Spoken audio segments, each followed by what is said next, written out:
week was just crazy because it didn't matter. Money was there. Oh, you want to go listen to some DJ in Ibiza? Let's just go. Come on, who cares? How many people? 10, 9? Come on, we're gone. Party didn't end. We would go out starting Wednesday and get done sometime on Monday. I got pulled over for DUI. The cop didn't arrest me because we give them all stuff for free. A woman came down who's like my other mom. She comes out of the condo, she sees me, doesn't say a word. That night she says, "You're just like your father." And my dad, who was a Holocaust survivor, but an alcoholic as well, right? He had his demons being a survivor. And I just remember the alcohol being a fuel for a problem. I just quit everything. Done. Never touched it again. None of it. Welcome and thank you for joining us for today's episode of Disruptors, where millionaires are made. Today we have Tom Lehmann with Property Solutions Team, and Tom flew in from Orlando, Florida, to share how he went from selling Viagra to $25 million in affordable housing in 2024. Guys, I'm on a mission to create 100 millionaires. The information on the show alone is enough to help you become a millionaire in the next 5 to 7 years. If you'll take consistent action, you will become one. If you're already a millionaire, we want to recognize you here, so please scan that QR code so that we can highlight you on the show. And if you're not quite there yet and you want a little bit of help, also scan that same QR code. Maybe we can help you get there a little bit faster as well. And before we jump in, we're here to learn how real entrepreneurs are building real empires. Hit that subscribe button because every week we're dropping lessons that can create your first or next million. And guys, our AI lead manager is now up and running. We're doing live transfers and pretty soon click to call. You want to hear what AI lead manager sounds like? Text AI caller to the phone number 33777. That's AI caller 33777. You ready? Let's go. All right. So I am fired up. Amanda keeps telling me how awesome you are and how I need to have you on the show. Amanda Dean, mutual coach. Mm-hmm. Right. And so she's the hard person there at Sharper too. When you want hard person, you bring in Amanda. She is not one to let you get away with anything. I love that. I brought her into my operations team and I walked out. But 2 weeks later, they were like, "She's right." I'm like, "Go tell her. Don't tell me. Mm-hmm. I know she's right." Yeah. Well, we had a call yesterday. Yeah, it was yesterday. And I was complaining about something. I was like, "Here's a problem I'm dealing with." She's like, "Well, I told you that was going to be a problem." Don't you hate that? Like, you're not my wife. I hear that from her too. Yeah. So, all right. So starting off, right, your story goes back quite a bit. So, I mean, I think probably the clickbaity part, selling Viagra, right? Yeah. Because we're going to be talking about how you sold 25 million in affordable housing, which is a lot more, what's the word I'm looking for? Probably fulfilling, right? But except when you were a broke grad student, that first job selling Viagra was fulfilling. Yeah. So let's talk about that. So broke grad student. Mm-hmm. So talk to me about this journey. Well, I graduated from Emory, had a master's. I went to go work for Pfizer, but when I transferred from Life College in chiropractic, I was behind. Mm-hmm. So then I graduated behind, and then their program started. In school for chiropractor? Yeah, yep. Okay. Down in Atlanta, Life College. And I switched over because the insurance laws were changing. It was just going to be a mess, I thought. I was going back to New Jersey, where I was from. And so then we had to do work-study programs. And I was working at the Olympics when they had the Olympic bombings, no less. I had just left, and the professor from Emory was there. We hit it off. He liked my sense of humor. He's from up north, too. And he got me a scholarship. That's what I needed to go to school because I couldn't afford to pay for it, for sure. Yeah. And when I finished, I was behind. I had a job offer from Pfizer, went to it, but I had to wait 8 months for the next rollover program. Got it. So it was either go home, I don't have any money, or take a job. They put me in ready, pharmaceutical sales. Rest, I never worked to use my degree ever again. So go back to home with no money. No money. Or work until you graduate. No, I'm graduated, but I had to wait for their program to start for me. What's their program? Well, I was going to be an assistant in a laboratory. Oh, I see. So you're going to use your degree. I was going to use my degree. I thought I was. You're going to use your degree, yeah, but you couldn't start for 8 months. Mm-hmm. So why don't we just sell this other thing over here? Yeah, they're like, "Hey, well, we'll give you a job and you'll go over here and do this." Like, and they figured I wouldn't sell anything. And I just, I guess I'm a natural salesman. Yeah. Okay. So go sell this other thing. Yeah. Viagra turned out. Yeah. It was just coming out back then. Was this like back when it was still like blood pressure medication? No. It was for the ED and everything, but it was just, you had to go to a doctor. The internet wasn't around yet. This is the 90s. Okay. You had it, remember, you dial up, but there was no online doctors. You had to go see your guy. Mm-hmm. Well, I can sell pretty good. Mm-hmm. I talk okay. I play golf back then. Mm-hmm. Not that I'm married the second time. I don't even know where my clubs are. Forget that idea. But it just was history after that. I just crushed it. So selling medicine is a little bit different. So walk me through, like, Pfizer, did they have a great sales training program? They had a great sales training, but did you really need it? Because they give you a box of samples. Mm-hmm. So the world is different today than it was 25 years ago, 30 years ago. Yeah. Things weren't so regulated. People weren't so dumb. Let's just say that, okay? Less sophisticated. Yes, no one's eating Tide Pods back then. And, once the doctors had it and the patients had it, they were signed up. It was done. It was done. Yeah, it was an easy sell. You didn't have to go, I didn't want to sell anything else. Let me just stay in my lane and crush this, right? And did really well. And then they were doing a merger a few years later with AHP. But I had a contract because I had a master's degree. I didn't even know what a buyout was, so they offered me a buyout. I'm about to get married for the first time. And I call my accountant, he is my college roommate's dad. He says, hey, you're an idiot. He knew me. He says, sign this before you get married. I'll explain it later. And he was right. I signed before I got married, so it wasn't a marital asset as in New Jersey. But when we divorced like 3 years later, because that's all, we were kids, stupid stuff. That's what I built my next business on, because I took that money and ran with it. Okay, so you get the buyout. Yep. So I took it in stock options. It tripled. We did really well. I leveraged that into health food stores. So, you feel comfortable sharing like what the buyout was for? Amount? When it came triple to one, I had about 800K. Okay. In about a year. So that was pretty good to go start off the next thing. So was it a buyout because you weren't going to be able to sell? Well, anymore? no, because they were using the other people's sales teams versus ours. Oh, so your opportunity was basically going out the window. Gone. Yep. So it's either leave, take the buyout. I was like, all right, cool. Right? Yeah. You're going to give me what? Money? Money to quit? This is different, right? Remember, I grew up dirt poor. I don't know anything about that kind of world. Yeah. And so then what I put myself through college with a lot was health food. I was into supplements. I used to do bodybuilding and all that. And now I had money to build stores, and that was really cool. We just blew it up. I hired somebody to come in and build juice bars when juice bars weren't the thing. I bought an interest in the first gym I ever trained at in high school. I'm like, I get to own the gym I used to go to. This is cool, right? And then we ended up being in New York Sports Club, Workout World. And then, dumb thing, my other roommate from grad school who went back to Miami says, hey, let's go do this in Miami. And I'm like, yeah, cool. What could go wrong? Of course. A lot can go wrong in Miami. Yeah. And it did. Okay. So you get your buyout. So and I know you said you grew up poor, but it seems like you had good thing after good thing after good thing happen.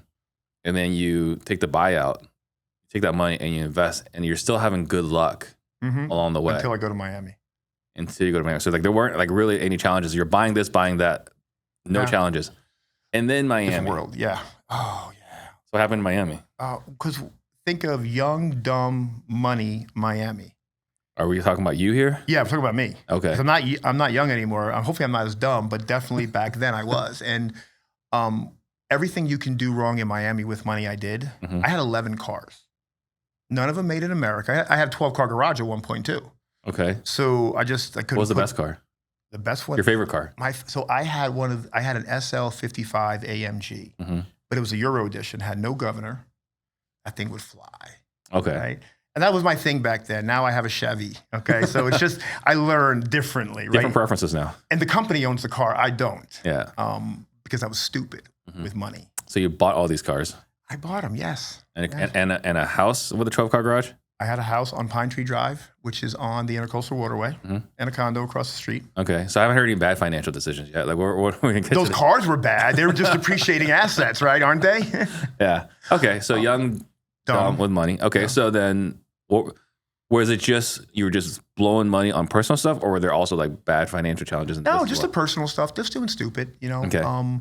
Things I would never do today. But, I'm going to be honest, because we're going to be here. I had a great substance abuse issue there that money could never have a problem with.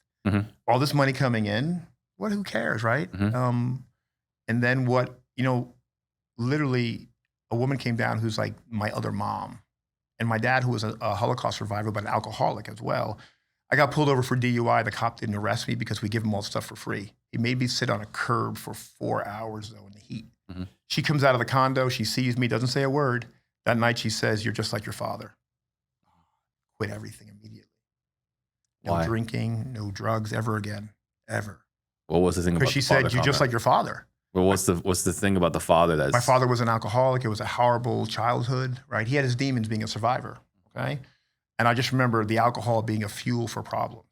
And I just quit everything. And then cold turkey. Done. Never touched it again. None of it. I'll have a drink every once in a while, but never the other stuff for sure. Yeah. And but I left. I became a shut-in in Miami because I couldn't go out ever again because that's what Miami was. Trying to be sober there. I lasted 4 months and then I moved to California. Yeah. But it was 08, 09, so the world was ending anyway, wasn't it? Yeah. So then you go there, you blow your money, but like your business is still up and running. Mm-hmm. And then you mentioned like time period wise, right? Like, so like you quit we just went from 97 to like 09. So I don't want to gloss over this thing here, but you mentioned the substance abuse, right? Yeah. I imagine it's an integral part of your story. I mean, it wasn't that, like that was Miami for me. I can tell you, I don't remember. How long were you? Oh, probably a good decade I was So a decade using. there. Yeah. But like you're making all this money at the same time. So you had the business acumen, you had a lot of financial success, and then you were funding it basically everyone else's party. Like people would come and hang out with me to party. So you were like, hey, you want to go party? You want to go hang out with Let's just go hang out, right? And that was the lifestyle. Got it. So outside, besides this one right here, where like the cop just left you there, and the car for 4 hours, it's hot. Were there other like situations? There were other like eye-opening moments, or it was just like this is like Wolf of Wall Street? What are we talking about? Yeah, no, there was. It was, so I knew better. I was raised better by my mom for sure. I'm back walking in my faith for sure today, but I walked away from God at that point because I was married. She stayed in New Jersey. I lived in Miami.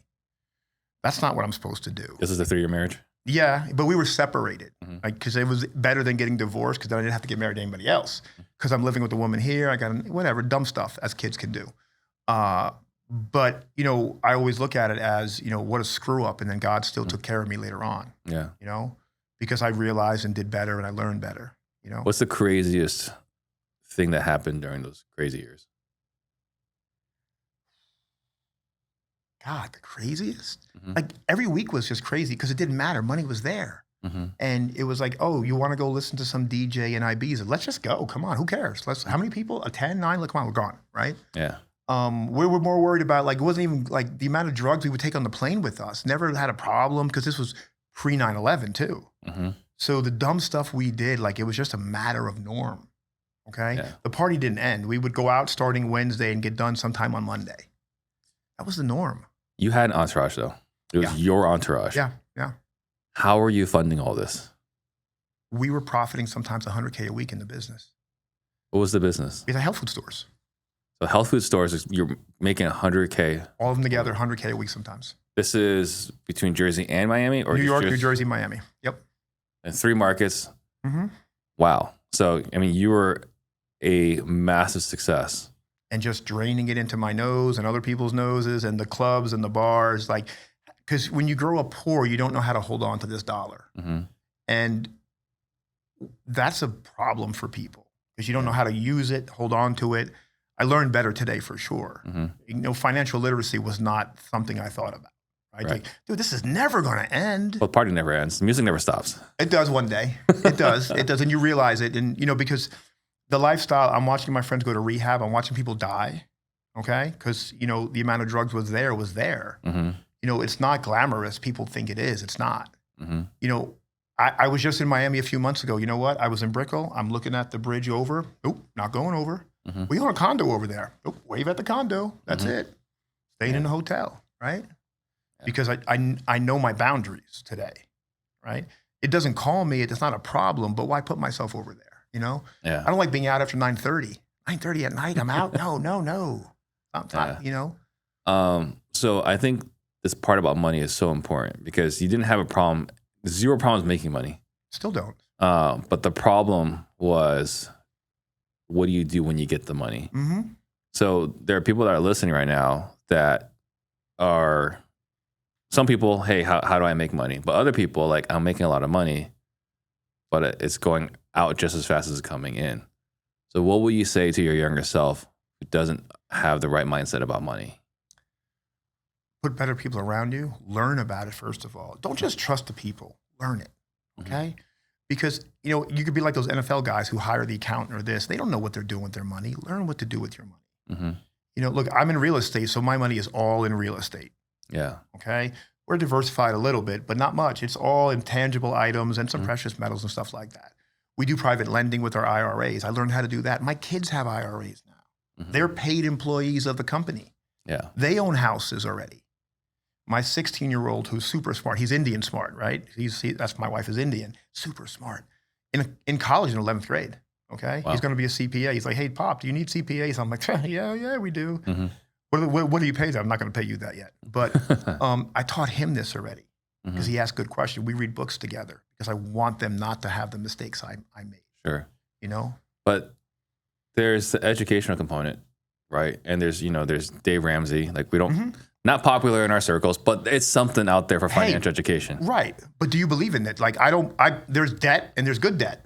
Right. But I'm saying like there's information that's available, but there's also an element of permission, of allowing yourself to keep the money. Mm-hmm.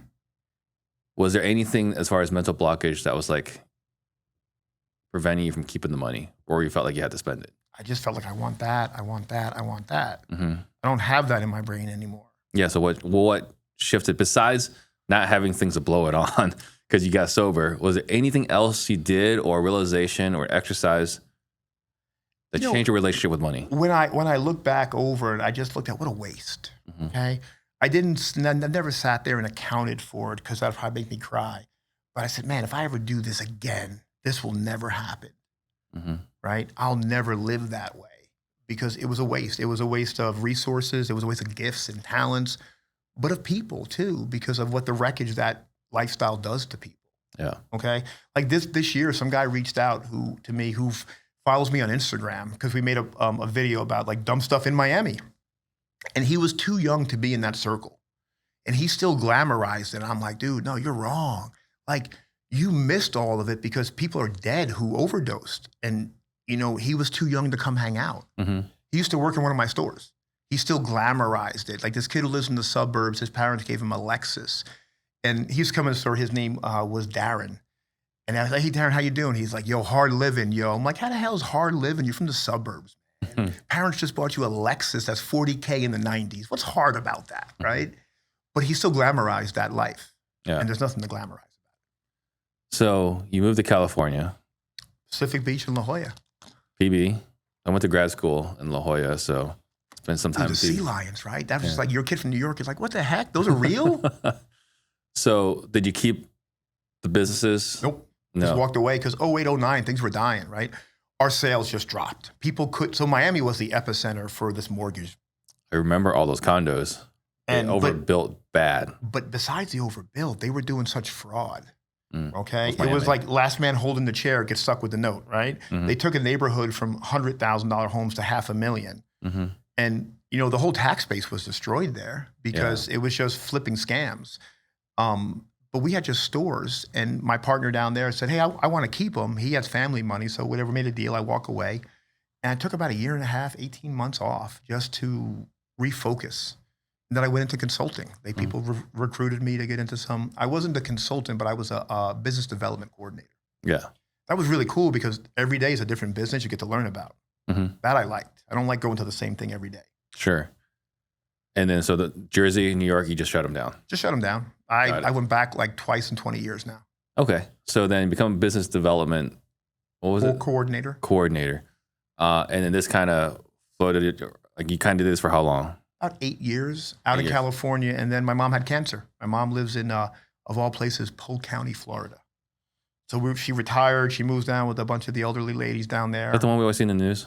Always in the news, yeah. Crazy sheriff. Butterfly? Is that Butterfly Bellas or that's different? That's different. But you can look up Polk County Sheriff, right? He's a funny guy, okay? Okay.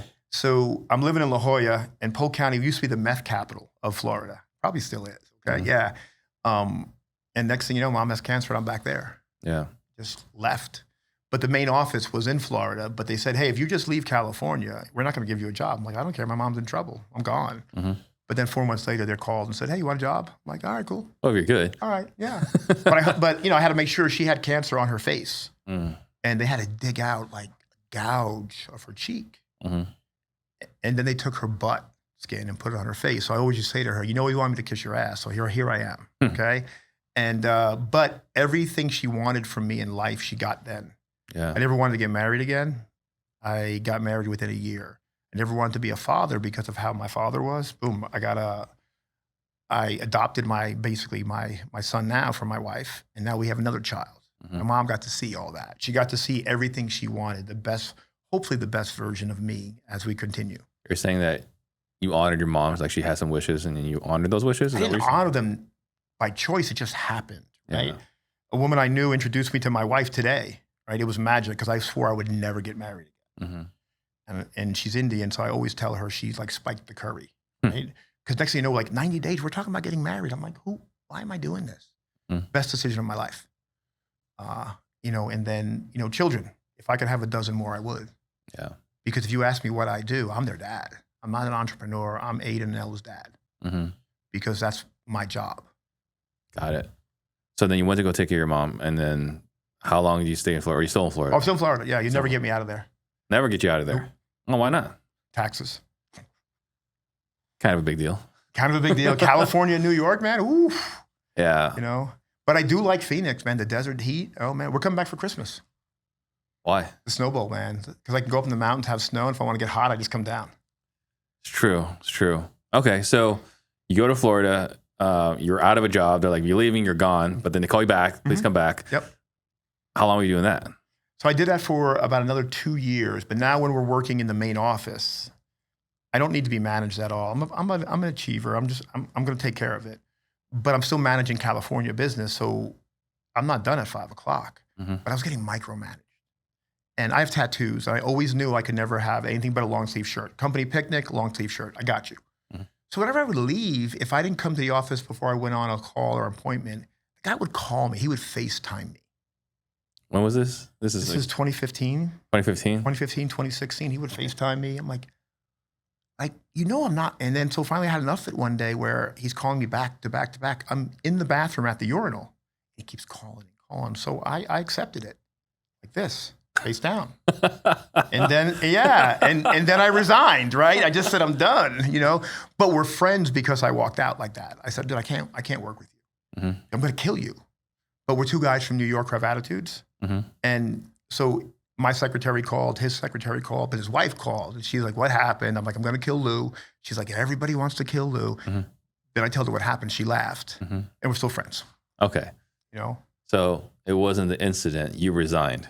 You didn't get fired. No, he wouldn't have fired me over that. He would have yelled, right? Because, because I'm hitting all the numbers by far. Like I'm crushing it. Like, I'm good at what I do. But I can't be managed like that. If I was failing, I get it. Like, if you have a high achiever in your organization, do you like put down on them? Do you always micromanage them? Do results matter? What can I do to get you more? Yeah. And it was just, he just had this insane way of like nitpicking. Like if I take lunch in the office and I'm watching a Yankee baseball game, dude, I'm going to be here till 8. I'm on West Coast time. Yankees play a day game. This is my lunch. Yeah, but other people see you watching TV. Well, that's their problem. Right. Are the results the same? They're not doing what I do, right? And so it was just, let me just go my separate way. Yeah. Entrepreneurial was calling again, right? Got it. So then what was the next step? I had a trucking service for 2 years with a guy in Claremont, Florida that I turned around. And then we had our daughter. And during that time, I went from having the weekend off to weekday because my wife went back to work because I was a stay-at-home dad 2 days, right? Best decision, because our bond is so good over that. Took her everywhere, had her on the chest thing, just running around. And that was my first real dad, like changing diapers. I'm like, oh, this is messy. I'll figure this out. So we did that for 2 years. And I told my wife one day, I said, I'm so much more capable than what I'm doing. So mind you, we take care of my mom. We take care of her parents. Right? Her dad has cancer. We're not financially great either. And I say, I'm so much more capable. And she says, go do what makes you happy. This was before I'm in Miami for another decade. I went into real estate. I made $4,000 the first year. Then I went out on my own and I retired her in year 2. What do you mean you made $4,000? $4,000. That's what I got back on 3 deals, $4,000. And first you're doing what? Flipping. Flipping. Well, what else did everybody want to be in? Right? All right. So this is what year now? Now this is 2019. So 2019. And because we're talking about some big numbers here later on. Some pretty phenomenal jumps here. So $4,000. This is gross profit. 3 flips. That was my share. My share after expenses, right? I had a Toyota Tundra. It did not cover gas, by the way. Yeah. Okay. I was underwater. But the guy who brought me into it is like a father to me. So it was a great year because we hung out at these projects. We did everything we shouldn't have done if we're going to be a business. We didn't have a pipeline. We're doing demo. But I hung out with my dad for a year. We still look back at that as it's so nostalgic to us. And he's like, "But you didn't make any money." I said, "Yeah, but you and I hung out for a year." And our bond, like he's my father figure. He's one of my great friend's dads, and got me into it. And we still talk. He put all these things in that I couldn't do. It's like, oh, well, you have to be a realtor to own a brokerage. Oh, I own a brokerage, but I'm not a realtor. You have to be a loan officer to own that brokerage. Oh, own one of those too, and I'm not, right? And he just told me, he said, "Son, I'll never doubt you again." Yeah. The part that mattered was the son part, right? I didn't have that. My father called me fat and stupid when I was young, not son. I was the second child. That's the poop, right? Okay, different spin on it now. So 4,000 your first year, gross profits. How did you keep going? Because that's a long time to only make 4,000. Because normally, like after 3 months, there's some doubt. 6 months, there's like big doubt. 9 months, how do you keep going? If you're a real estate investor with a sales team and you're stuck babysitting reps instead of growing your business, this is for you. Right now, your reps are burning through your expensive leads like they're practice dummies. They're making costly mistakes you won't catch for weeks, and 70% of your potential revenue is walking to competitors because of inconsistent follow-up. That's why over 130 operators are now using objectionproof.ai to automatically review every single call within minutes, train reps with AI roleplay sessions, and never miss another follow-up. Stop watching your competitors pull ahead while you're trapped doing manager work. Click the link in the description and book a call with my team to see how we can help you install a self-managing sales team this week. I was going to these real estate meetups and I'm looking at people, they did it, why can't I? Not cocky, but if he did it, why can't I? You know, one of the guys I heard talk at the first meetup I went to, he asked me to partner with him 3 years later because I was really good at what I was doing. I built an acquisition company. We had 14 people calling and texting. Him and I went on to flip like, 40, 50 homes that year because we had a $5 million line with Kiavi. But it was really cool. Like he wrote a book. Now he's asking me like, I watched you speak and now you want to partner with me. Pretty cool. Yeah. But if they did it, why couldn't I? And I didn't understand the mindset of it then, but I do now, right? I don't have the limited thinking. What's the mindset you didn't understand? Well, that I was very limited. I thought very narrow and confined. And then now I always think I never have a box. I'm always outside the box. Because when you go into real estate, you have no money. You have to be very creative. Right. I still think that way in every deal. I can look at it and just be creative and focused on it. Where, if we don't have to go A to Z legally, we don't have to touch every base seriously, and we're good. Why are we touching every base then? Yeah. It's just that I have a very creative thought process with it. But that's what happens. When you come in with no money, you have to figure it out, right? Right. And so now, even though I have the money now, well, why don't we still think that way? Okay. And I try to keep that in my organization. Like, you're not swinging the hammer anymore. No, man. Ooh, I chipped tile once. I still have ringing in my ears. I didn't tell me I needed the headphone things. So then your first year is not very good. Quality time, not very good results-wise. Yep. So what happens after that? I hired a coach who was doing it well. We aligned value-wise, and she was doing it in my market. And your market is? This was Central Florida, or Orlando. Back then. And so her program was $997. A lot of money. I'm only making money. I'm not making anything. That's 1/4. Yeah, what you paid the previous year. And so I hire her, and I had to have. It was COVID time now. So COVID wasn't bad in Florida in the sense of to shut down because real estate we were considered. We could go out every day and do what we're doing. Services. Yeah, I was like, oh, this is great. Yeah, Arizona, Florida, like it was perfect. The free states. Yeah. And so I had to go on the Zoom call. Now she used to be a school teacher. Her company was a Gap A home buyer. So, from the Bible, but she's not easy. And so I had to have these 5 things for her that night, questions, and she destroyed me.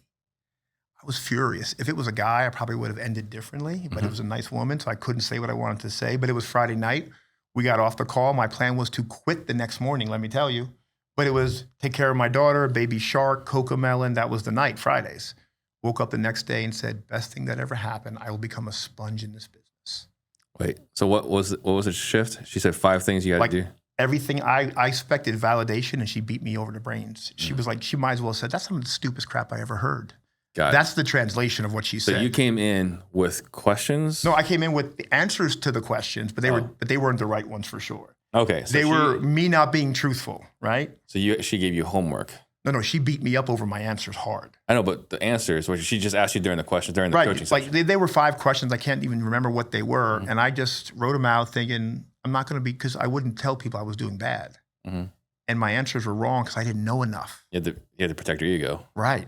Ego's the enemy, isn't it? Right. Yeah. And she destroyed me. Just said, I mean, in a nice school mom way, but if it was guy to guy, she was like, that's some dumbass shit, she said. And I was like, oh. Right. But the best thing that ever happened to me, because it changed everything for me, because I stopped having the ego. I'm really good at asking for help. Like I called Brett. I'm like, hey, Brett, help me with this. I don't have a problem. I suck. Help me. Because that's how we get better. Yeah. I'm good at saying I suck now, right? You know, like, and my wife tells me all the time I stink. I have no problem, right? But that was the start of it. And then I became a sponge in everything I do. So prior to that, you had an ego. Oh, yeah. I wouldn't say I'm doing bad. Oh, I'm doing fine. Hey, we're doing good, right? No, I'm not. Yeah. My wife didn't know how bad that year was until she started really digging into the business 2 years later. She's like, that's where you were? I said, well, no, don't worry about that now. We're over here, right? Don't worry about it. It's in the past. Yeah. Yeah. Okay. So, you get some humility beaten into you. And then what? So I was the only person in her class who executed. So she was teaching marketing. We all need to market well. Yes. She brought me back 4 times for free because I was like the example. Look at what Tom's doing. That's a layer of my marketing. And within a year, I was out of the hole. I had built a 14-person acquisition team, calling and texting, because that was the thing. In 1 year? In 1 year, right? I was out of debt. We were doing the wholesale flip rental model, hired an acquisition model. This is all between 19 and 21. Now I have an acquisition manager. He was a bad choice at the time. I didn't know better. You know, someone I knew, right? Oh, this would be great. Oh, ooh, you learn. Yeah. But those are the learning lessons you learn in business, right? And one of my VAs, she's still with me today. She's my operations secretary. She's an amazing asset to the team. You know, these are people who matter in my life now. What does operations secretary mean? That means she handles all the spreadsheets and accounts for the projects we do. She's the one who talks to my in-house CPA every day, not me. They don't need me. Like Shelly and Miranda talk. They're like, oh, we're good. Yeah. Okay, fine. I love that. You don't need me? Perfect. Right. No? Okay. So then you come flying out of the gates then at that point. Well, we were flipping, right? We were flipping. And then 22 happens, interest rates. So I have a manufactured home that I'm going to flip, but we have to get rid of squatters. So the sheriff shows up. The people in the neighborhood were throwing me a party because this was the house everybody brought stolen goods to, the drug house. So you got people over here, picnic benches, drinking. It's kind of like in a rural section. It was interesting. We opened the doors and remember the Bugs Bunny cartoon where the fleas are jumping? This was the house. But these people took a chainsaw down the middle of a double wide. Yeah, they didn't want the house like to be valued. So guys like, you want, Sheriff, you want to go in? Nope. Close the door. That was the house that taught me the business.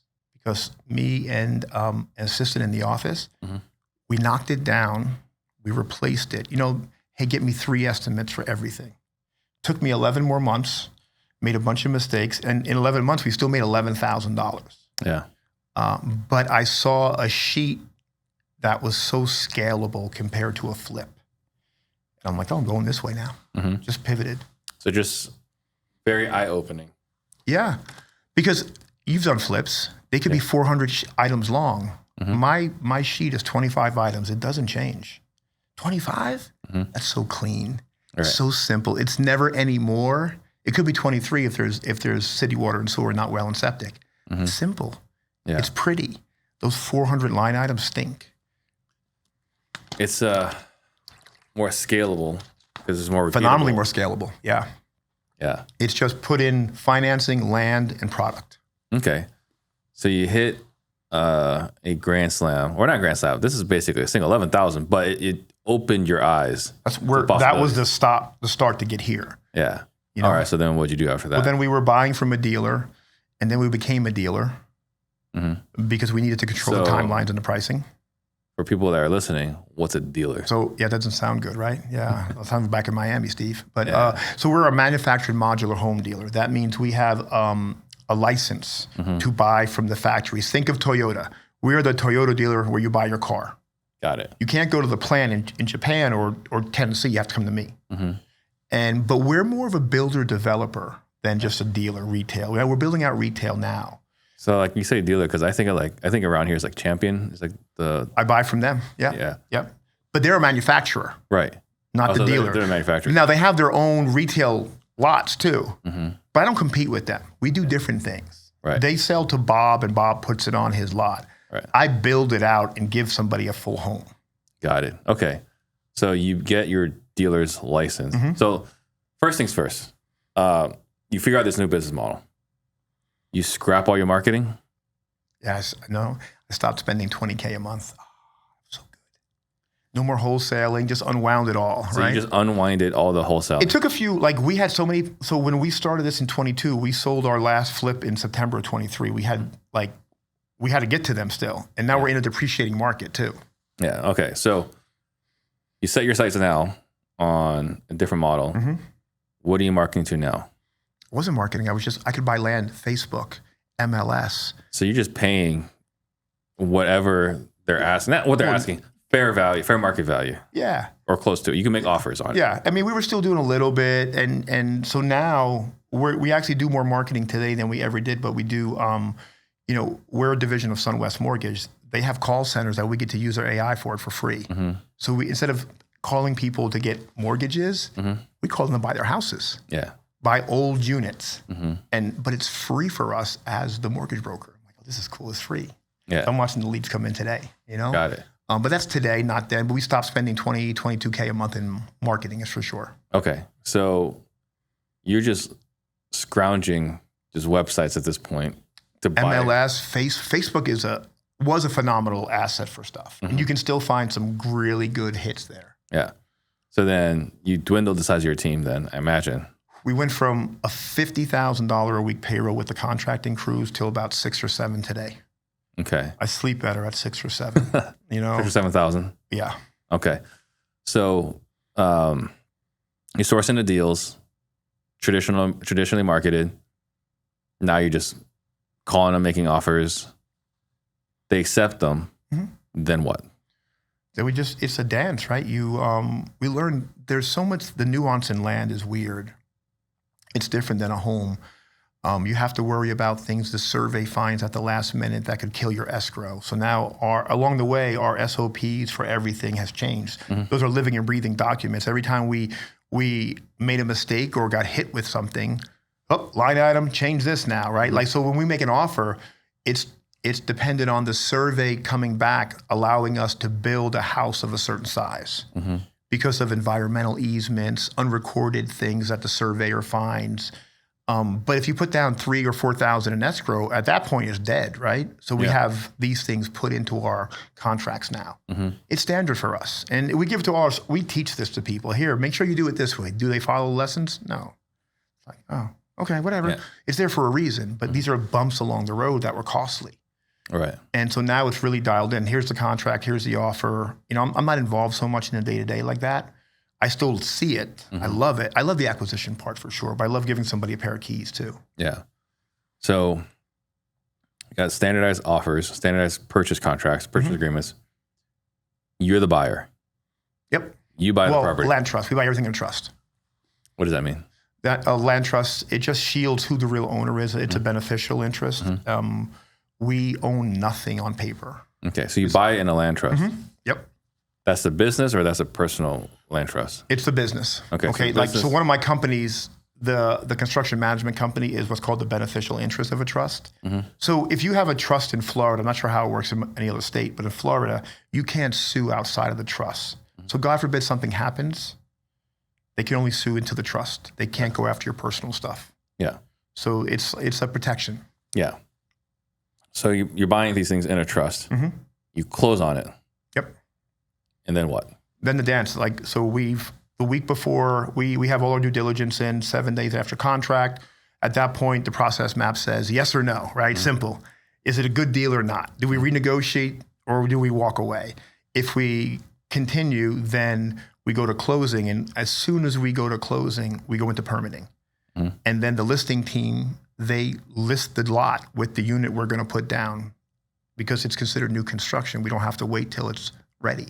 Oh, so you can just start marketing. Oh, isn't that great? Yeah. Get ahead of everything, you know? You can market before the flip's done. Yep. So we put it on in Florida. We put it on what's called My State First, which covers the whole state, but they don't track days on market. I have an issue with realtors. They don't read well. And so they'll see, well, you've been on the market 120 days. There must be an issue. Well, you see where it says pre-construction to be built? That kind of takes a little time, but they never see that part. No. So there must be an issue because we're on 120 days. Right. But normally we run about our cash conversion's 180 days. Okay. So you begin the permitting, get the realtor, begin marketing it. You already know which product you're going to be putting on it. It's in due diligence. Like we have a build, you know how you have a buy box? We have a build box. So this is where we can build in. So we're going to build the maximum size house we can based on the comps in the area for sure. But the bigger you build them, the cheaper they get. And because we're the dealer, we control a lot of our verticals. We can push people away because of pricing. Okay, if they have to sell at 300, but we can be 270 and give concessions, yeah, we're good, right? Yeah. Let's just slide in here and blow everybody out the way, you know? So begin permitting. Maybe super simple, but what are you getting permitted for? If there's well and septic, the home. If you're in Orange County, if we have to demo something, we buy a lot of old units, knock them down because then you don't pay impact fees. And that's such a savings. Elaborate on impact fees? Well, impact fees, so if you have vacant land that's never been impacted, it hasn't done any, like, you know, those are the fees the county charges you for, say, fire, schools, all that. So vacant land that hasn't been charged, start building on it, they charge. Right. So in some parts, my impact fees run anywhere from 11 to 25K. But if I buy an old crappy unit, there's zero. I like old crappy units then because we just saved a ton of money. Got it. So it's actually better. You still have to spend the money to tear it down. 5,000, probably 6, maybe. You know, it's cheaper to tear it down. Yep. Than to start anew. And you'd be surprised when you have the old units. Sometimes they have good wells and septic. If that's what's there, and those are great. We just bought one. We paid $30K for a 2-acre lot. The septic was good. The house burned down, but brand new septic and well. Yeah. Like, will you give me 38? Today I'll give you 38. How many times did you say yes when somebody gives you a price? Yes, I will give you that. Because the septic was 15K and the well was 12. Yeah. I won. All right. You know? You know that, but your competitors might not know that. The less experienced people might not know that. If they watch my show, they do. Yeah. If they listen to it, I give them all the information. So, when did it become real that this is like a repeatable model? Because like you said, you have a proof of concept, right? Like, hey, I made 11K even though I screwed everything up. Right. All right, let's just change this model. When did it become real? It became real, one, when people started asking me to teach them. You know, because we're just, you know, I'm out there doing my thing. I believe in being the iceberg, not being so flashy and showy. We don't have 11 cars. But the proof is in the pudding. People start reaching out because they're reaching out to my agent to like, hey, your buyer, this trust guy, like we need to meet him because we have land for this guy. Because the agent, these wholesalers are smart. They're seeing how much these people sell. And there's always this trust thing, right? Who is that? And then institutions started to talk about giving me money because we borrow privately from IRAs. But now it becomes real when you get bigger institutions wanting to finance you. Like now we have a thing we're working with Rain City Capital and CapSource to finance all of our investors.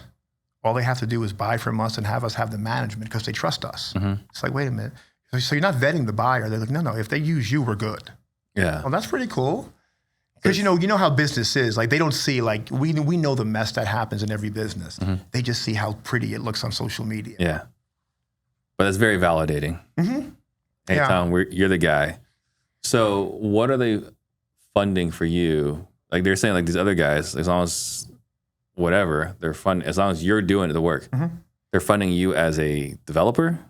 Yeah, because we would, because it's a, we'll put out a little bit of money and they'll reimburse us within a week. Okay, and that's fine. We have a great channel for it.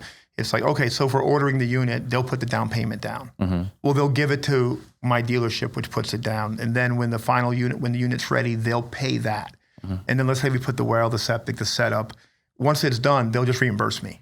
Got it. Within 7 days. So we're building that model out for our investors because, look, it's a different market. These guys are only hitting singles and doubles where a few years ago there was a lot of home runs. So what do we have to give them? More chances at bat. Yeah. And this is a great opportunity because the interest rate's only between 10 and 11%. That's not bad. No crazy fees, just 10, 11%, knock them out. And they came to us for it. What are the investors getting? They get another project to sell, okay? Because it's flipping differently. Well, why don't you just do it? I guess why are there other investors? Well, we do it for them. I see. I don't have a scarcity mindset. Like I teach people in my own backyard, and I give my project managers to investors. You are their developer. So they're saying, hey, I got this piece of land, Tom. They'll either bring us the land or ask me to find it for them. Got it. Hey, we want to do deals over here. Is that okay? Sure.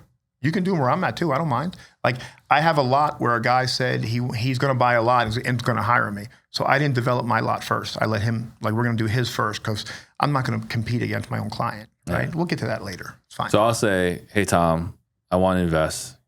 I've got some money. You go find me the land. You develop it. And then we're going to split the profits. I do that with some people on JVs I'm for trying to sure. figure where it seems like you're doing all the work. But I'm getting paid for it. So if we would say, let's say we're just selling somebody the unit with a management fee. Okay, we have a project manager just for those projects. Got it. But then I have other project managers who just do my stuff. Different story. But they're the same. They're based on the area in the state. This guy works here. So he could do my stuff or he could do your stuff. Got it. But people bring us the land or say, hey, we have money. We want you to bring us some flipping differently houses for us. And one of the guys, his wife's a realtor, so she sells them when we're done. They don't use my realtor. Okay, fine. So you said flipping differently a couple of times. What's flipping differently? Because this is what we called it, and how it is just flipping differently. We provide a house at the end of the day, but it's brand new. We don't want to renovate. We don't want any old issues. We're giving a home with a warranty and all the bells and whistles. So it's the same as what I was doing before, but we can do it at scale and quicker. Yeah. So I remember, I want to say this is back around 2020, maybe 2021. And I'm a collective genius. And one of the guys talks about this is the best model ever. You just buy land and you put a manufactured home on it, and they can buy this with FHA financing, and it appraises as a single family home. This is, maybe it's only Phoenix. They have their own, it's not a single family, it's a manufacturer, they appraise to others, but he is 100% right. That's the model. And he's like, we're making so much money. And that was the last I've heard of it. I haven't heard anyone else doing it since. Right? And now you're saying this has been your recipe. 22. This is it. We have sat down with, we have institutional financing from Triad. They're one of the big games in mobile homes. But this is FHA, VA. We had 2 conventional loans last year. That's not the norm, okay? But it's all fully approved for all of that. Yeah. And this is the affordable housing market. Let's just say that, because Florida, the median house, $419. Well, I can build you a real nice home for $300K in Orlando. 300 and 419, that's a big difference for people. But I'm also probably going to give you a bigger lot too. If you go to Polk County, I'm at $265 on an acre. Yeah. Okay, this is affordable. We forgot that market. It's not sexy to people, but those people still should be served.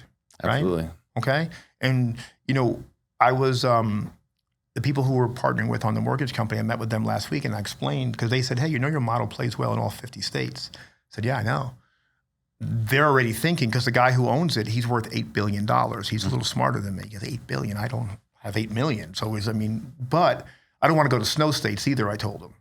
I don't care if they take the model and run with it. I'll keep Florida and Texas. I'm good. Just put my name on something, right? Get it done. Because we need to understand that we're short housing. People can't afford things today. Look, my parents bought their first home in 81. It was 17% interest. You know what I remember at 10 years old? How hard life was. That's what a 10-year-old remembers when he gets to move to the suburbs. Plus, we had no street lights and sidewalks. I'm like, where do we walk? There's no lights. How do I find things? But I remember how hard life was. Yeah. And that's changing a little bit when interest rates drop, but still people can't afford like the American dream. Yeah. Wall Street bought too much of it, whatever over there, right? So this is what's affordable for people. And you can see how they look. I'll show you pictures. These things don't look like grandma's mobile home. Yeah. They don't. So you talk about that. You talked about like you're not an ordinary dealer. Like you finish these all the way out. All the way out. What does that mean? That means that we're going to put everything together on the land. We're going to give you a turnkey. You're moving in, right? We met with some people who we got on the lot. We did everything. And I'm like, no, you can pick, like, where do you want to place the house? We're placing it for them where they want because it's an acre. And they're going to move in. We signed the contract in August. I bought the land in August, went under contract a week later, and they're moving in by Halloween. So I remember the first house I built as a new build. I went to the design center, right? I picked the carpet, the paint, all this fun stuff. They did the same thing. So this is what you're doing here. So they're not just buying, because like you're saying, this is not your grandmother's manufactured home. So I've done a handful of manufactured homes, but they're more like grandma's manufactured homes. No, different. So this is like, they're still going to a design center and like, this is what I want, this paint, this carpet. So we normally have model units everywhere, but we switch who our main supplier is going to be. We work with Palm Harbor, Cavco, really great quality control. They found me on social media. They wouldn't deal with me a few years ago. Now I'm a little bigger. Yeah. And so we sent funny how that works. It's funny, right? Because volume matters, right? And it's funny how they off of social media. A lady sent me a Facebook message. I thought it was a scam, right? I'm like, messenger. Well, it's funny because like I've got people reaching out to me like, hey, can you do this for us? It's like, I remember when it was impossible for me to get you on the phone. No, right? They broke the rule. I shouldn't say it, but they have a rule of having 5 units on your dealer lot at all times. Well, that's 5 times 80 of depreciating assets sitting there.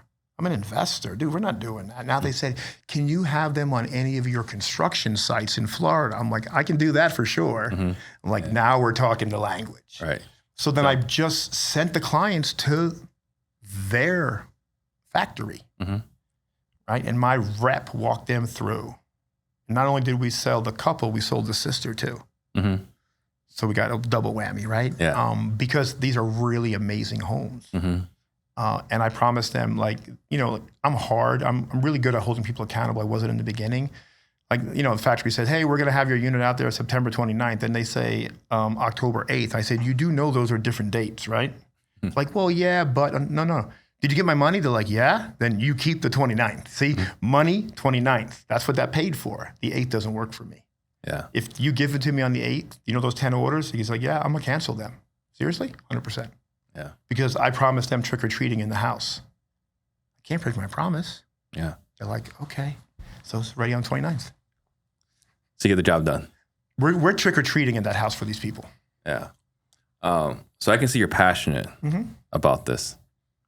And you're saying that it all goes back to your upbringing. And what was your upbringing like?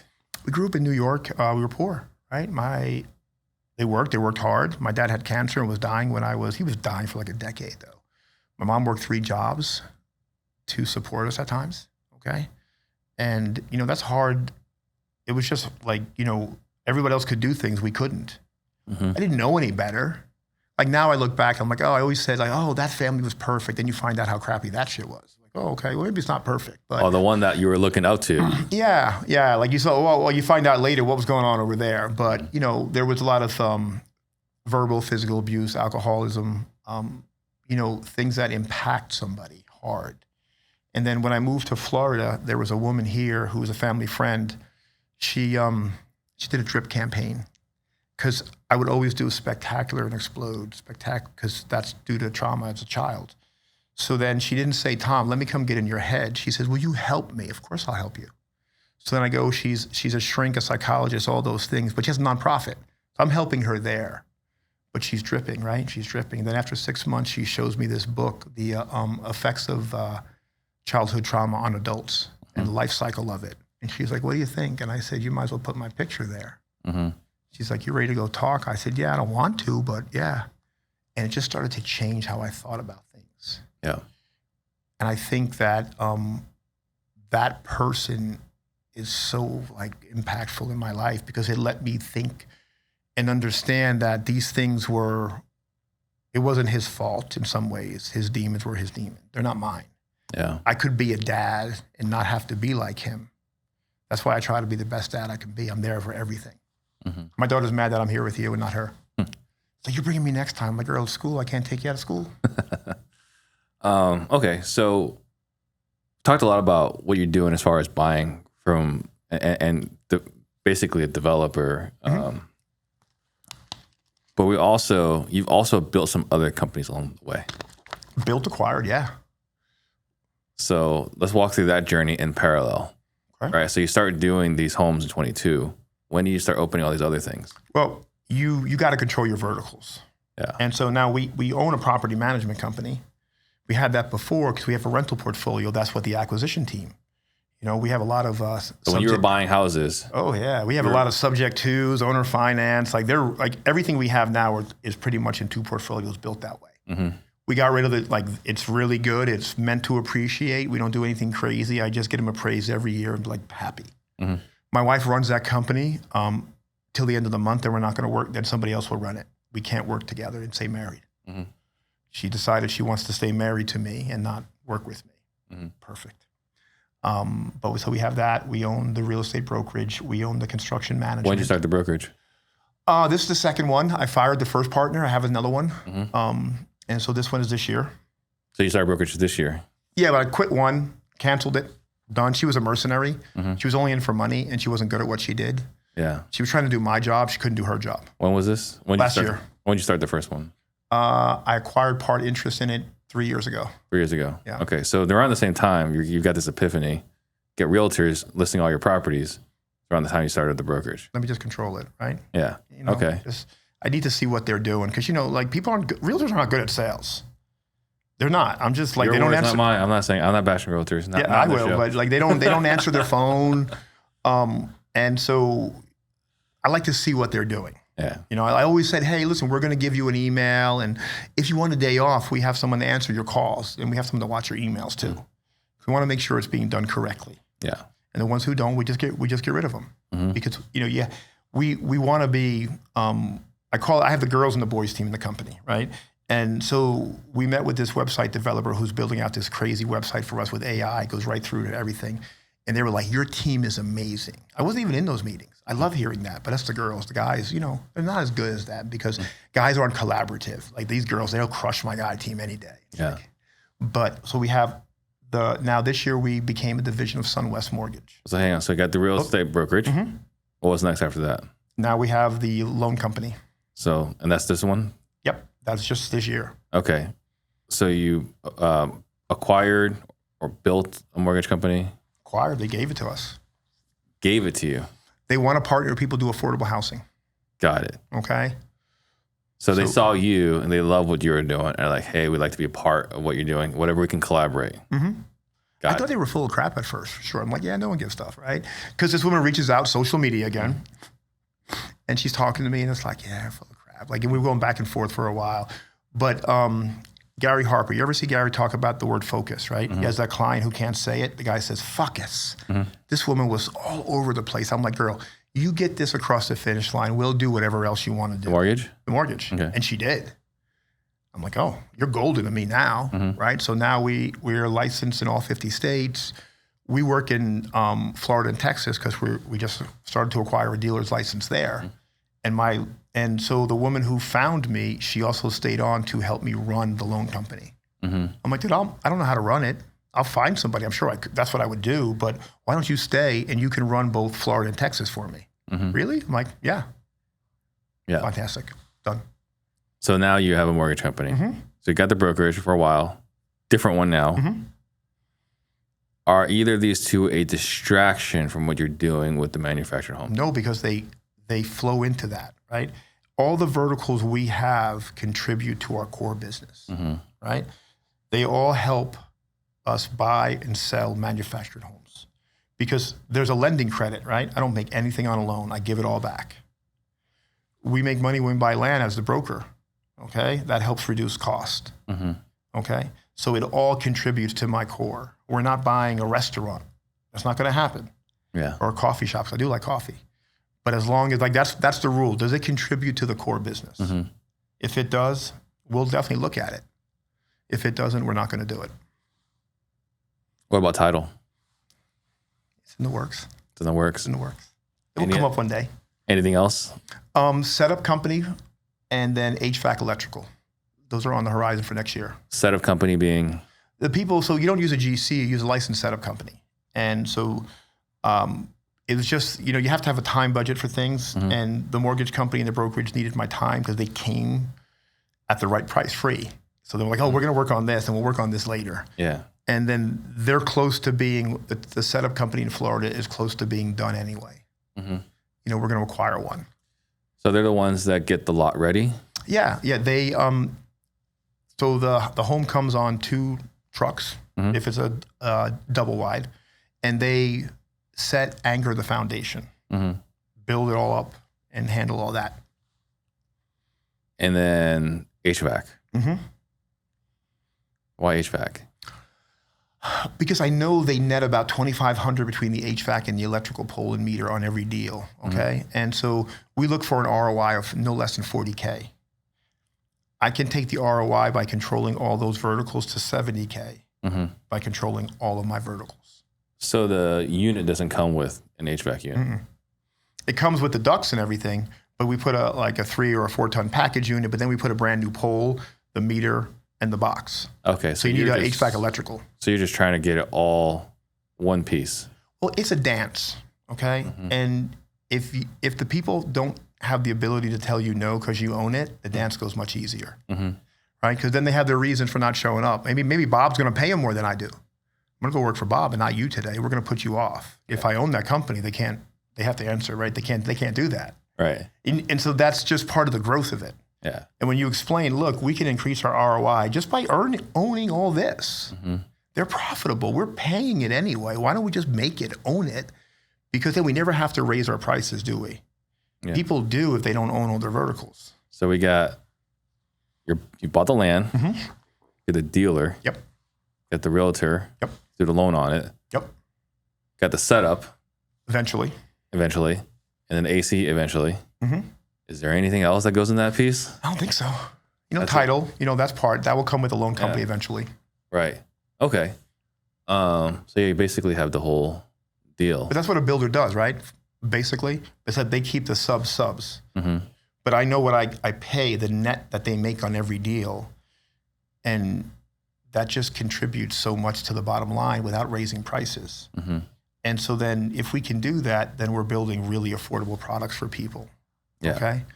Because look, if we take every dollar we make on a loan, I give it back. I take on a 270 and I'm already factoring in 10K in builder credits. Now I'm at like 13, 14K. There's no reason not to buy the home. I'll give you $14,000. And we're probably already $10,000 under the value we should be. Because if somebody buys a house from us and you get any kind of concessions, I want the appraisal. I have an appraisal library for every county that we work in. So I'm already undervalued. So people walk into 20, 30 grand worth of equity day one. There's no reason not to buy. It's just getting them that point. Look, interest rate, we got somebody approved last week, 5.38. Wow. Yeah, VA. I was like, holy crap. Wow. Why aren't you buying more? Right. Yeah. But that's their mortgage. The median rent in their county is $1,850. Their mortgage is going to be $1,872 a month. Yeah. But they own it now, right? So you get the home ownership. That teaches responsibility. Okay. They get the tax credits. They own something. They own land in America. That's the dream of it, isn't it? Yeah. Okay. But we've lost that. People are like, I'm just going to rent. It's like, you're dumb. Now, I'm a landlord. I love rent. Don't get me wrong. Even though they pay, I love when they pay late because there's a fee. But I'd rather build home ownership. Yeah. So we were talking about last year, you did 76 for yourself. And then you also did work for 92 others. No, 92 total. 92 total. Yeah. Okay, so 92 total. And you're going to do over 100. We're going to get close to 100 this year. Close to 100 this year. Yep. What were the biggest obstacles in growing? Because these are big numbers here. These are not hurricanes, man. It's Florida. Wow. Okay. Man, so I had to sell personally 7 homes between the middle of November, after the election, and December 31st. 7? So I fired my brokerage team, right? I hired one agent in that time. I sold 6 of the 7. Mm-hmm. Okay. But hurricanes, man, we lost a quarter of sales between firing the broker and to unwind that and get my listings back. Mm-hmm. And then the first hurricane and then Milton, there were trees down because, it impacted where we are hard. But none of our homes got really screwed up. Like 1 or 2 did, but like tree fell. You can't help that. One got hit by lightning. All the electrical wiring was dead. I had to replace it. Okay. Seems like that shouldn't be a thing. Yeah, but you know what? None of them. We had 3 within the eye of the storm. Yeah. We were the builder of the year in the Polk County Parade of Homes. That model, no damage. Hurricane came right up I-4, 5 miles away. But there was just so much debris, it just killed sales. People weren't looking. They were still swimming over in Pasco County around. Like we own a condo on the 2nd floor. We were 14 feet off the ground. There was 9 feet of water underneath us. Oh. My wife wanted to buy in the 1st floor, by the way. I won that argument a little bit. So hurricanes, obviously challenging. Interest rates, mm-hmm. right? Because people keep thinking we're waiting for 3%. Dude, it's not coming back. Maybe in 30 years. Not in my lifetime. Maybe in the next 30 years. Yeah. So, but in scaling it organizationally wise, like, were there other challenges, obstacles along the way? Yeah. Getting the person to help me do it. I'm not good at structure. Mm-hmm. I don't need it. Most visionaries don't, right? We're like, hey, look at this is great. Everything's here. Mm-hmm. But think of where does a grape grow best? On a trellis. You make it narrow and tall, it grows up. You make it wide, it goes wide. Who builds your trellis? Sharper, Gary Harper, right? Mm-hmm. Yeah. That's my trellis builder. So Gary Harper and Sharper, Gary, yep. Susan, Amanda, Brandon, mm-hmm. Austin, yep. He just flew in for a whole day. He's like, dude, you're doing some you keep adding shit, man. I'm coming to Orlando to hang out. Hey, we're not going to Disney, dude. I'm a SeaWorld guy. We're not going over there. But he flew in on a Tuesday. We drove the whole day looking at things. Went to the factory. The news people called. They wanted to interview me about impact fees. Come on, we're going to talk to them. You're going to tell them everything. They're not going to be happy. I'm just going to lay it out. But that's the kind of people they are, right? Because I was doing a bunch of things, and they're like, we need to come see what you're doing again. What would they not be happy about with impact fees? Well, because it impacts the lower scale more, right? Mm-hmm. So if I'm building at 200,000, and let's say my impact is 11K, if you're building 700, it's still 11K. Why? Mm-hmm. You're crushing this affordable house. Yeah. Okay, and they don't dial that. So it's not proportional. Yeah, and it's like, look, Orange County, they always talk about, we're trying to help. Dude, you have $25,000 in impact fees alone. 10% of a $300,000 build is fees. Fees. How is that good? Mm-hmm. But we're doing this. No, you're not. Like they came out with Vision 50, where you can take agricultural land and make it for manufactured, but you have to build the mechanics of how to do it. So the vision without the work of doing it means it doesn't work, right? Yeah. So there's just politics talk. It's BS. Yeah. Okay. So going back to Sharper, when did you start working with Gary? 2 years ago. Years ago. How much of an impact has he made in your business or his organization? We are where we are because of them. It's a big statement. I mean, you got some pretty impressive numbers here. We are where we are. We are running because he got me to run. Now, Jacob. So mm-hmm. Jacob was the first person I talked to. He couldn't sell me anything. It's like, dude, I wouldn't even take the PI test. So then Gary was coming to Florida. They like Disney. We set up a meeting for Saturday morning. He was one of the few people showed up prepared. He knew what I did, who I was. Because most people say, hey, I'll coach you. Okay, what do? I don't know. What the heck are you going to coach me on? He knew what my pain points were. He's like, dude, no one's really doing this like this. You probably have problems. You know how he is. I'm like, and then he read me my PI, and he's like, oh, you're like a cat. I'm like, you're calling me the P word then, right? Joking. He's like, no, but you want to get scratched when you want to, but you don't need to be scratched. I don't need to be social. But my business is a social business, right? So now you've won, now you know what's going on in my brain, and you just told me my pain points. So here's my credit card, let's be done now. Mm-hmm. And And that's not me, nor I'm a hard sale. Yeah. And we sat there for an hour and a half in this Starbucks, and I knew I was in good hands because we aligned value-wise, the mission, and he knew my business. And has it been a rough journey? Absolutely. Entrepreneur is not easy, isn't it? It's like people see the social media and think you have it easy. Great. It's like, yeah, right. Hanging out with you is great, but the journey getting here is a pain. But I would do it again in a heartbeat. What were some of the things that, looking back, that they made the biggest difference? SOPs, accountability. Okay, we didn't have those. I didn't know what a process map was. Yeah. I'm like, I don't need that. I know what to do. But he's like, yeah, but your team doesn't. Oh yeah. That might be, but just holding people accountable, fully accountable. Like we had to let go of a lot of people because when we implement the new stuff, they don't want to do that. They're like, no, we're doing it this way. No, we're this way. But Tom, this is the way we've always done it. But yes, but what got you here may not get you there. And that's the truth, right? And look, last week we were at CG in Dallas, right? What did Amanda say? Go hire the best. Yeah, hire better people than you. I think sometimes we're afraid to hire people who are better than us at what they do, right? Yeah.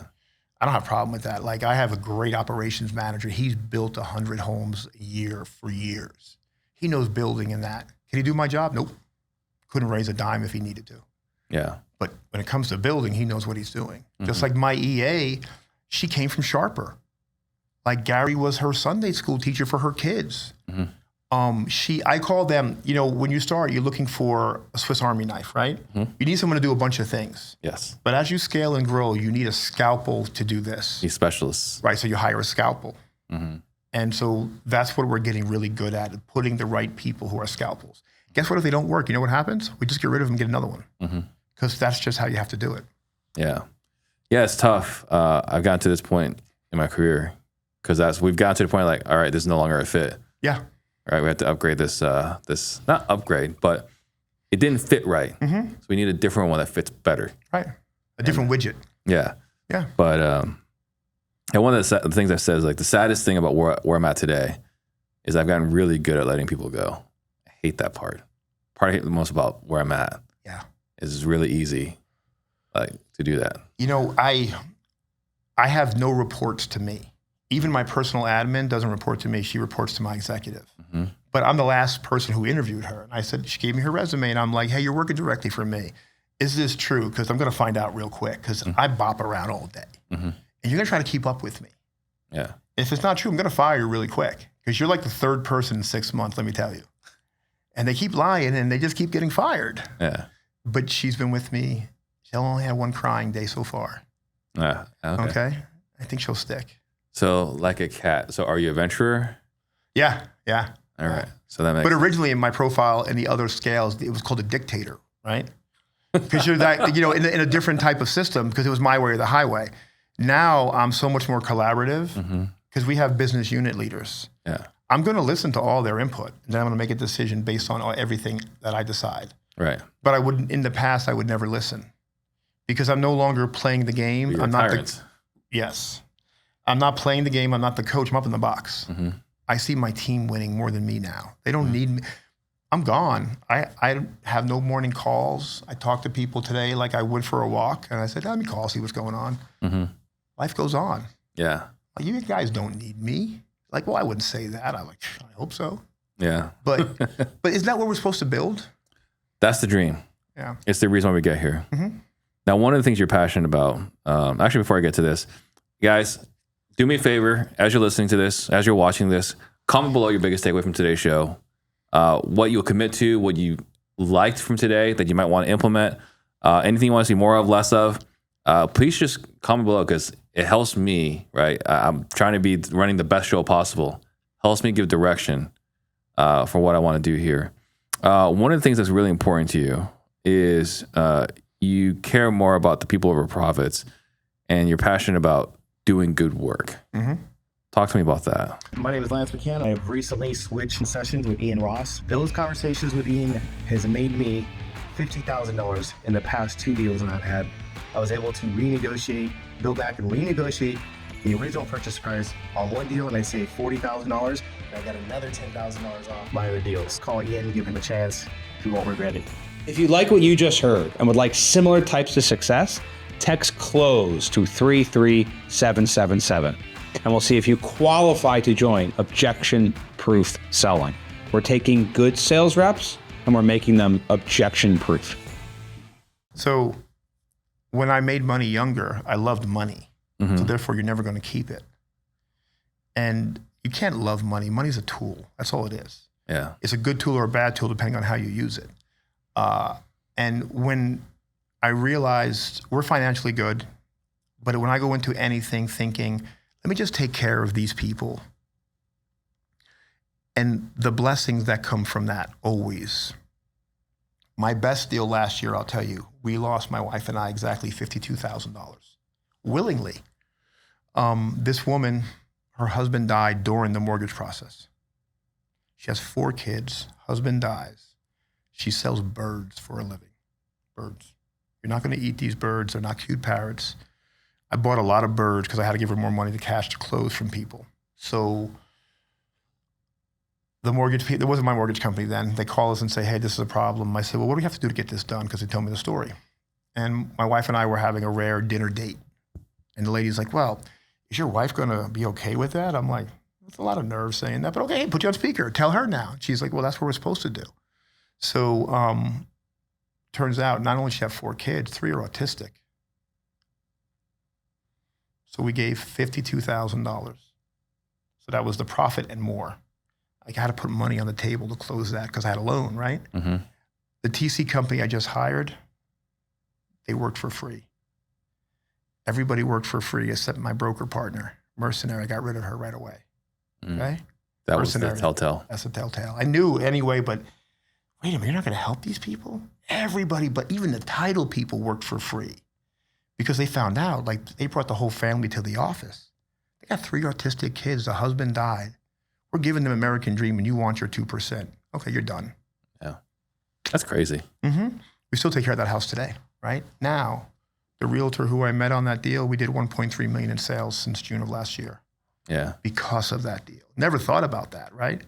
I have to tell her buyers, no, please get an inspection. I can fix it. No, but Tom, it's you. I don't care. It's me. It's the builder. Like it's the manufacturer. I can fix it now. It's great. You trust me. Get the inspection. I fix quick, right? Mm-hmm. But that's what comes with doing right. Mm-hmm. And the first thing, we had a week last year where we did 2 of those deals like that. It wasn't so much on the first one, but gave a house, lost a little money. One big, gave a house, lost a little money. Mm-hmm. The first thing I did was call up my team on each one of those and thank them because without those middles, we're not able to do that. Yeah. And even though we lost, we won because that's what we're supposed to do. You say you bought $52,000 worth of birds? Well, it wasn't $52,000 worth of birds, but I had to give thousands of dollars to help her cash to close. Yeah. I had to send Zells from other people because it can't come from me. Mm-hmm. You know, not a realtor. I don't have a license. I can't get in trouble. Right. But, that's why we don't have licenses. But you sold a lot of birds. We bought a lot of birds. Yeah. It's very honorable. And it's crazy that she wouldn't give it 2%. And what did she lose over that 2%? 100 sales a year and more. It's insane to me. Mercenary. Some people just, but that's not even mercenary. Like Yeah. even a sociopath will give up a little bit to win in the long run. So she's been in real estate 20 plus years. I've been in 6. I'm way better positioned than she ever will be. Yeah. Want to know why? How I think. Yeah. Okay? Because she's a flash person. Like she had an owner finance deal that she never finished the back end financing for because she bought too many cars. I'm like, oh, this is me in Miami, right? Too many cars, too many ex-husband, too many jet skis. Now you live with your mom anyway, right? So that's rough. Mm-hmm. Yeah. Well, I mean, the story is how I got a piece of the brokerage. I lent her money and she Ponzi schemed me. Yeah, but my loan docs are good. But then there was multiple people in other properties. So when I knew the other lenders, so I had to fix it for them to get paid. And it took, we lent it from our IRA. It was my wife's money. My wife's like, I don't care what you did. You owe me. I'm like, really? Okay. I said, hey, I got a piece of the brokerage. She's like, I don't care. Put the money in the IRA. I'm like, all right, I got you, girl. I got you, you know? And that's how I got it, right? But I fixed her problems and she still didn't learn. Yeah. Maybe she's selling birds today. I don't know. It's crazy. But we see this all the time. Even I haven't done many traditional transactions for a number of years now. But I remember like there are incidents where like appraisal came in bad, right? Like you're on one side or the other. Like, all right, like the seller really wants to make this happen. The buyer really wants to make this happen. Here's how we can bridge the gap. And get the rose is like, no, my commission's not negotiable. And it's like, you're willing to lose your entire commission. Yep. Because you won't settle out of principle to get this deal done. And like, it's happened countless times. And every time it happens, it's like, you realize you're going to have to go show them more houses. And they're probably going to have similar challenges. Or you have to list this house again at a lower appraisal amount. You want to go through this process again. Yep. It just blows my mind. Because it's not about their client, it's about them. Right. You know, I had a guy, so we were selling a house last year and they were to get a bonus if it was full price, but it wasn't full price. So they didn't get the bonus. The broker calls to tell my realtor, we're not showing up to signing until he gets that bonus. Well, read, dummy. So he gets me now. He's like, hey, we're not showing up. Doesn't matter. I said, hey, that's great. You know what I'm going to do? Contract expires today. I'm calling the dude tomorrow. In fact, I'm going to call him today because I'm not a realtor. And I'm going to tell him what you're saying. And I'm going to say, hey, tomorrow when I sell you the house, whatever commission I was paying, I'm going to take off the house for you. Yeah. And you know what they always say? You can't do that. Sure. I only have a driver's license. I can do whatever the hell I want to do. Right? And that's why I'll never hold a license in anything, because I'm the bad guy when needed. Because I feel that that's the norm, unfortunately, in the business. Oh, but we don't deserve the commission, even though it says what it's for. Okay, you didn't give me full price, so you don't get the extra two grand. Well, we don't care. We want it. You don't negotiate that the day of closing and hold a hostage. Yeah. Well, I'm on top of everything else, is ethics violation. Listen, I had a guy this year telling me, hey, you're going to give me X percentage and I'm going to give it to the buyer. You know I hold your license in my hand right now. You put that in writing. That's illegal. It's unethical. Yeah. They don't care because, you know what, they're not, they just think they can do what they want to do. They don't know the business. A lady today, she didn't even know that her sister has a piece of land we're buying. So she said, hey, it's my sister. I'm helping her sell it. I know all about it. They bought it at a tax deed and didn't tell us. Needs a quiet title. And she's like, well, my title company will close it, but you can't give me clean and marketable title. So what, she says. So what? What am I going to do with it? Am I going to write ATVs on it? That's all it's good for. I can't sell it, you know? And she didn't even realize that. Really? But she's a licensed professional, supposedly. Wow. Well, another interesting stat here I thought was fascinating. So 40% of the units in Central Florida, you're a part of. In Central Florida counties, yeah. It's 40%. Some counties are 50. 50%. In Polk County, that's how some wholesalers find me. They just see sale, because they're like, hey, new unit, how to buy dirt, and they see the dirt with the same trust buyer. Yeah. I was really proud. There was 1 month at our peak, 1 month. We had 1% market share, right? But what's the difference in what you do? Like we're the 40-50% of new units in Central Florida. Yeah. So that's the only market that's up in Florida too. Yeah. Well, we had a brokerage, right? So 1%, 1 out of every 100 transactions done in Phoenix involved my brokerage. So there's a lot of brokerages. There's not a lot of what we do, right? Yeah. But see, the cool thing is, it's also like it's our units and stuff we place for other people. And I did one of the builders association, they had me come speak, and I was showing them like, hey, look, these are the numbers, and these are our numbers here, right? And we do this because in this county, we know permitting is 1 week. Like our shortest transaction in Polk County, which is right next to Orlando. It's the I-4 corridor in between Tampa and Orlando. It straddles that. 88 days, start to finish. Dude, I love 88 days. Yeah. It's a very nice cash conversion cycle. I didn't even know what that was until Gary Harper. All right. So you're obviously passionate about what you do. Why are you so passionate about what you do? I remember when parents bought their first home, how proud they were, but how hard life was.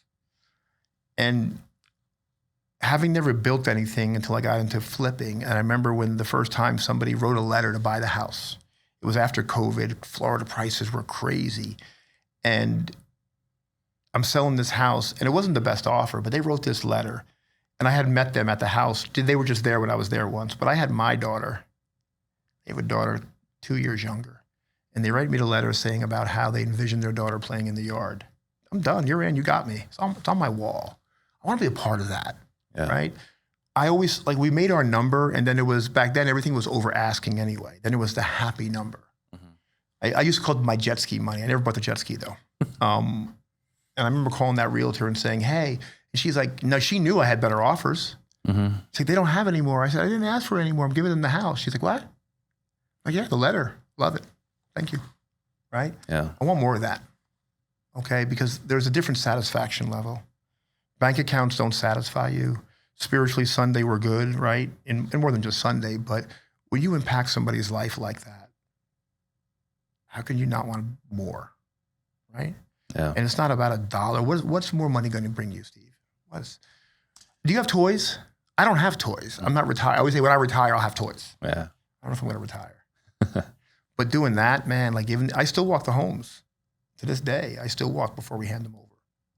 Really? Yeah, it's hard, but I get there. As soon as I fly back tomorrow, I'm on the road Friday with people. We got homes to walk. Yeah.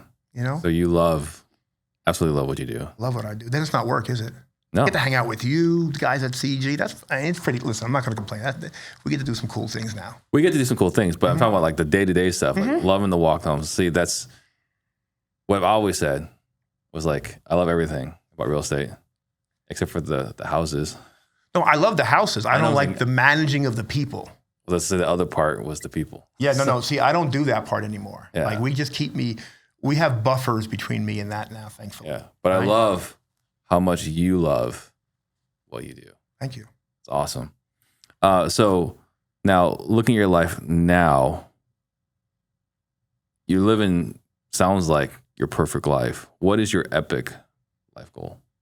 What's next, you mean? What is like, money's no object. What do you want to do? So having grown up, like I've mentored young men, and I've taken one from 14 to 20. He came to work for us, but I got him going from a C student to an all A and graduating early. We fired him though, but he's still welcome in my home. He's still my other son. I want to do more of that because having come from that upbringing, I know the problems. It was so fulfilling to watch this young man, but it was shitty at the work because he was like, he felt our relationship gave him cover. And I'm like, dude, we're going to fire you. We're going to fire you. Fired you, right? But he still comes over to eat, place to stay, hangs out. He's my other child, right? Comes to church with us. That's no different. But I told him life is hard for him now because he made mistakes. Yeah. We have to let him walk that walk. He has to learn. He has to learn. But he also knows that he came and sat me, cried, right? I gave him space afterwards, but I'll always be there to help. But you can't come to work anymore. Maybe one day down the line, who knows, but not now, right? Now you have to have a hard journey. But I love that we got him to a better place. Now I see where I failed and that I should have had more safeguards in and accountability and all that in the beginning when he came to work for us. I didn't. I know better now. Now. Well, that's part of it, okay? Yeah, that's part of the journey. But I want to do more of that. Yeah. How do you want it to be remembered? As a father.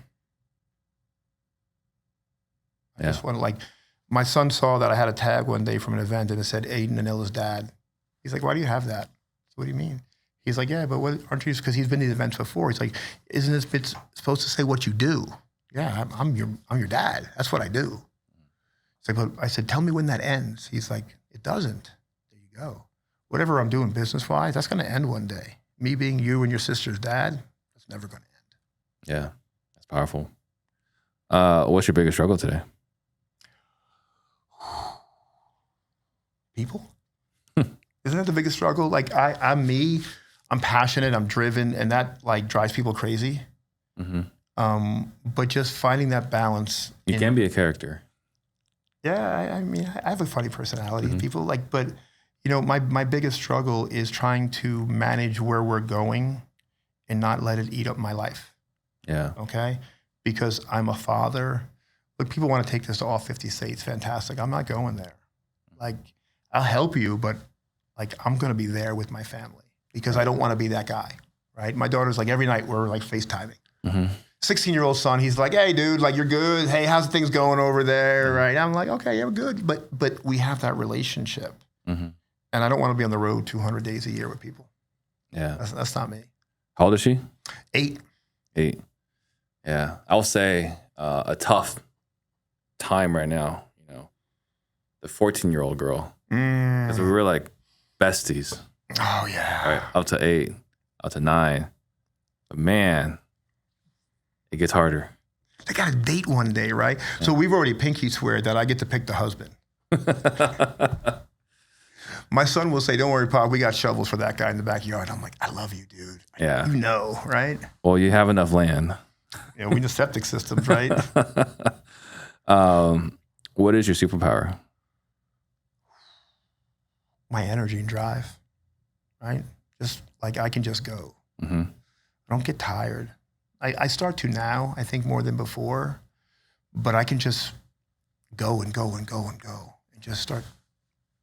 But that drives people insane too, right? Yeah, I can't imagine trying to micromanage you like your friend. It doesn't work, right? And I've learned that, you know, ADD is a superpower, but I'm very focused with things. So, with guardrails. Yes. Well, when I'm at work, I have my email shut off. I don't look at emails. Someone else handles that.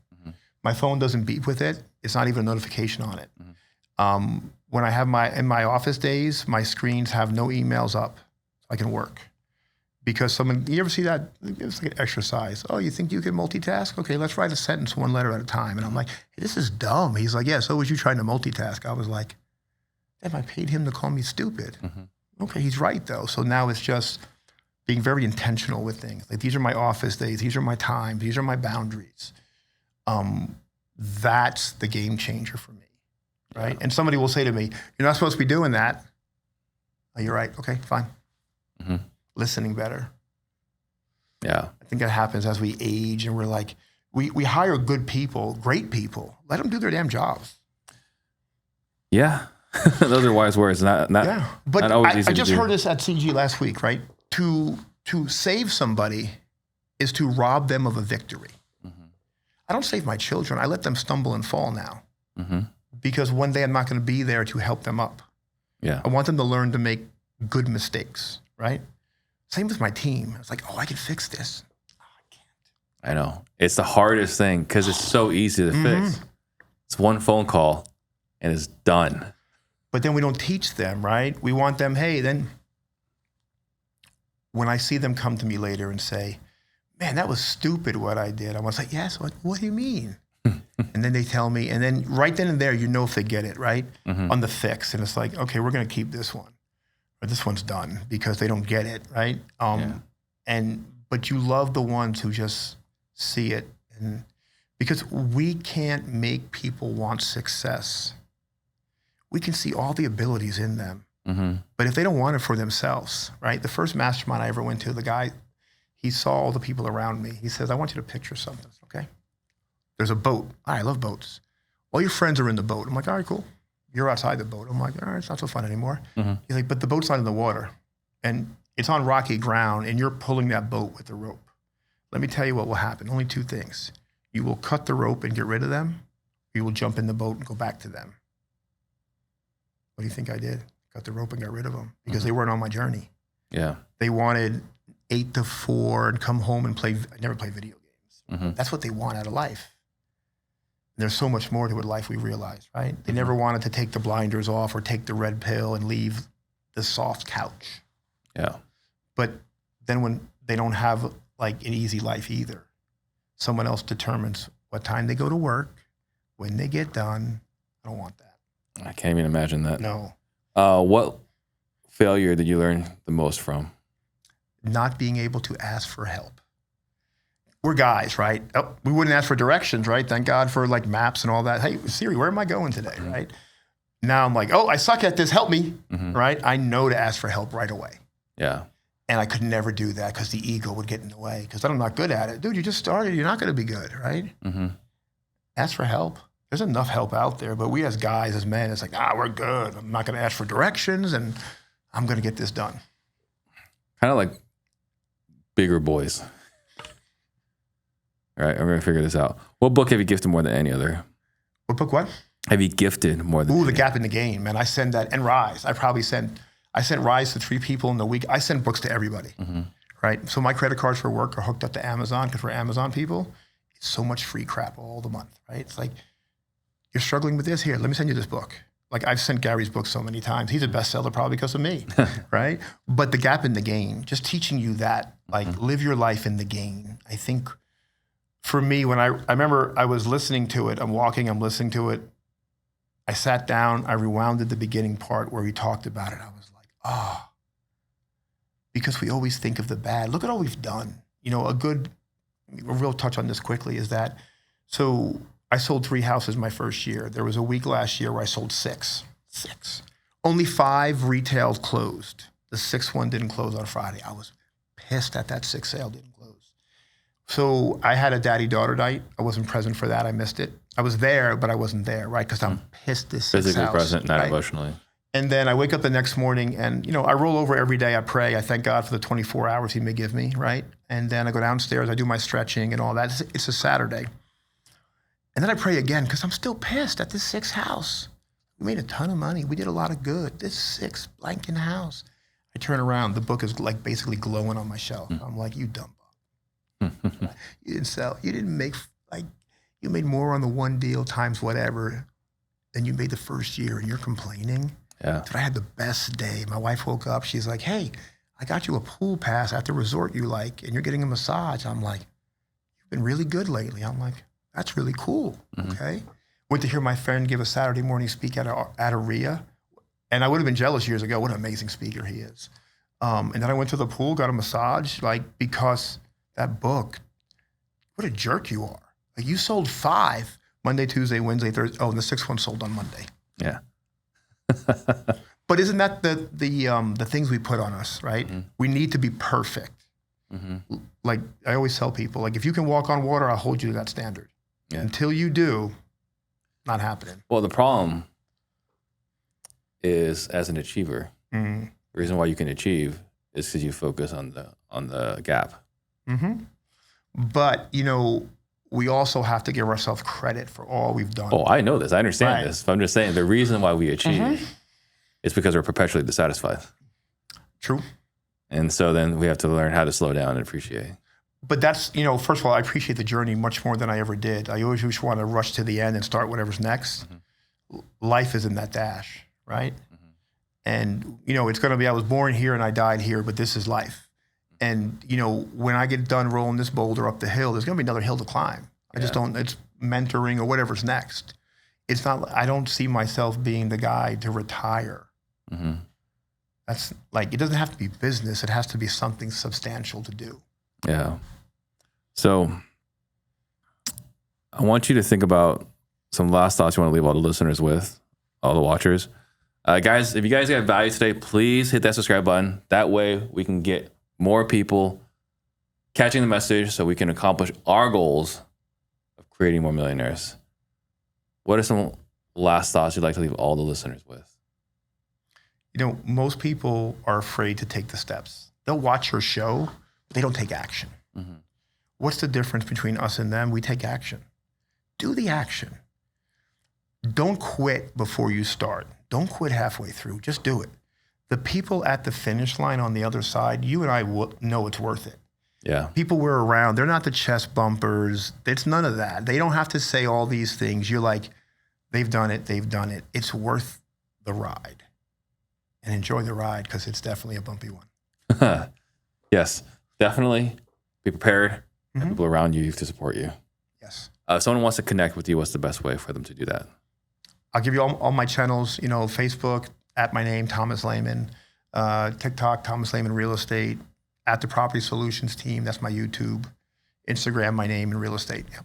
Yeah, awesome. Thank you so much. Oh, man, thanks for having me out Absolute here. pleasure. Yeah, definitely. Thank you guys for watching. See you guys next time. Shout out to Steve Train. Jump on the Steve Train. Disruptors.